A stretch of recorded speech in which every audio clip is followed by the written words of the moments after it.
या क्षणाची संपूर्ण महाराष्ट्राला धडकी भरवणारी सर्वात मोठी आणि महत्त्वाची बातमी येत आहे. अखेर दादांच्या घातपाताचा गुप्त सीसीटीव्ही सापडलाच. होय, दादांच्या विमान दुर्घटनेच्या पहिल्या दिवसापासून वेगवेगळे राजकीय नेते तसेच अख्खा महाराष्ट्र एकच मागणी करत होता की दादांचे सगळे सीसीटीव्ही दाखवावे आणि काय सत्य आहे ते महाराष्ट्र समोर मांडावा. परंतु काही मोठे राजकीय नेते, राजकीय मंत्री हे संपूर्ण प्रकरण दाबण्याचा प्रयत्न करीत होते. परंतु आत्ताच आपल्या हाती सर्वात मोठा सीसीटीव्हीचा पुरावा सापडला असून हा बघून अक्षरशः तुमच्या पायाखालची जमीन सरकेल. या सीसीटीव्हीमध्ये नेमकं काय दिसत आहे, दादांसोबत काय झालं, हे सगळं मी तुम्हाला पुढे व्हिडिओत दाखवणार आहेत. फक्त तुम्हाला एक काम करायचं आहे, हा व्हिडिओ पूर्ण शेवटपर्यंत बघायचा. कुठेही अजिबात अर्धवट व्हिडिओ सोडायचा नाही. 28 जानेवारीला दादांचा सकाळी 8:30 ते 8:45च्या दरम्यान विमान अपघात होतो. त्यानंतर संपूर्ण महाराष्ट्रातून दादांच्या घातपाताबद्दल शंका उपस्थित केली गेली.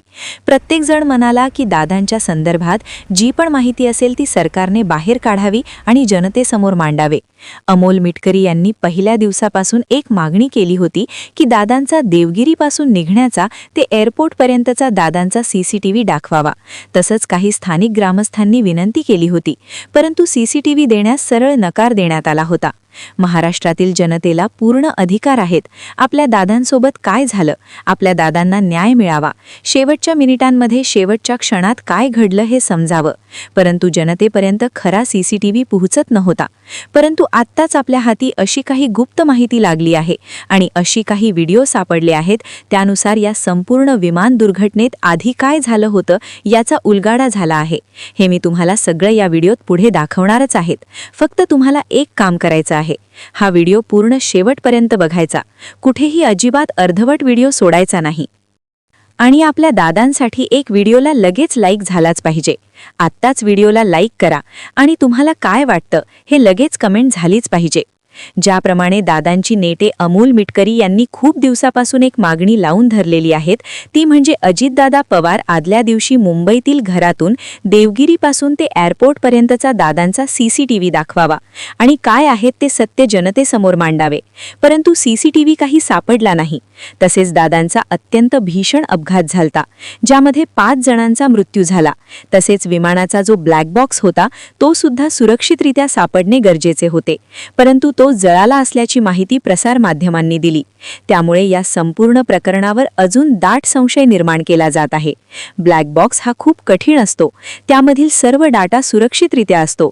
हजारो तापमानावर सुद्धा तो खराब होत नाही. पण तरी सुद्धा दादांचा ब्लॅक बॉक्स खराब झाल्याचं कारण सांगण्यात आलं. त्यामुळे संपूर्ण महाराष्ट्राला काही मोठ्या राजकीय नेते, काही मोठे मंत्र्यांवर संशय आहेत. तसं जोपर्यंत दादांचा सीसीटीव्ही सापडत नाही तोपर्यंत सत्य महाराष्ट्र समोर येणार नाहीत. त्यामुळे दादांच्या अपघाताचं जे गुप्त काही रहस्य आहेत, जे जनतेपासून लपवण्यात आलं, ते जाहीरपणे उघड करणे गरजेचे आहेत. दादांच्या विमान दुर्घटनेची चौकशी सध्या CID मार्फत केली असून या CIDने दादांच्या दुर्घटनेचा सगळ्या दृष्टिकोनातून तपास सुरू केला आहे. यात काही घातपात आहे का, यामध्ये खरंच अपघात झाला का, त्यामध्ये काही विमानात बिघाड होता का, किंवा या पाठीमागे काही गुन्हेगारी प्रवृत्ती आहेत का, अशा सर्व दृष्टिकोनातून आणि सर्व माध्यमातून CID या संपूर्ण प्रकरणाचा सखोल तपास करीत आहे. CIDने या विमान कंपनीचे मालक यांना सुद्धा चौकशीसाठी बोलावली होती, पण त्यांच्याकडून फक्त इतकाच सांगण्यात आलं की यामध्ये कोणताही तांत्रिक बिघड नव्हता किंवा इतर कोणाचाही हस्तक्षेप नव्हता. फक्त जो वैमानिक होता त्याच्याकडूनच शेवटच्या काही मिनिटात चूक झाली आणि अपघात झाला. वैमानिकांनी विमान ठोक दिया असा हा विमान कंपनीचा मालक म्हणतोय.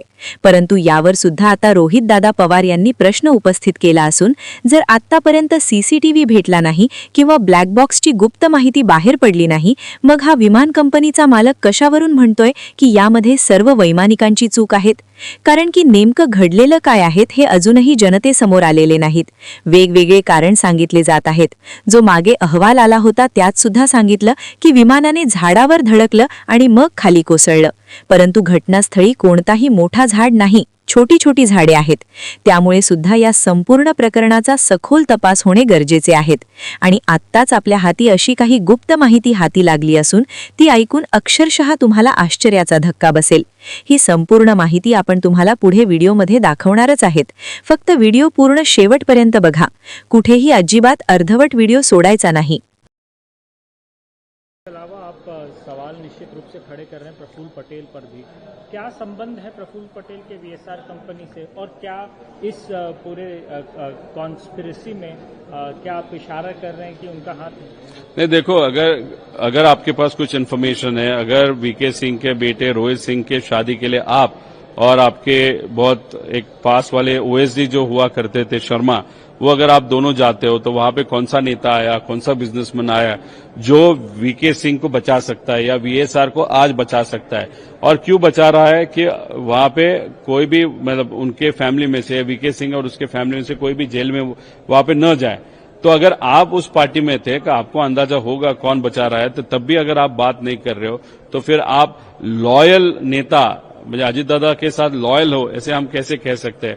इसलिए वहां पे उन्होंने लोगों के नाम लेना बहुत इंपॉर्टेंट है, लेकिन वो प्रेस कॉन्फ्रेंस के माध्यम से नाम लेंगे क्या, वो देखने की चीज है. जितना एग्रेसिवली आप फॉलो कर रहे हैं उतना एग्रेसिवली ना तो जय पवार दिख रहे हैं, ना तो पार्थ पवार दिख रहे हैं, ना तो सुमित्रा पवार खुद इसको फॉलो करते हुए दिखाई दे रहे हैं.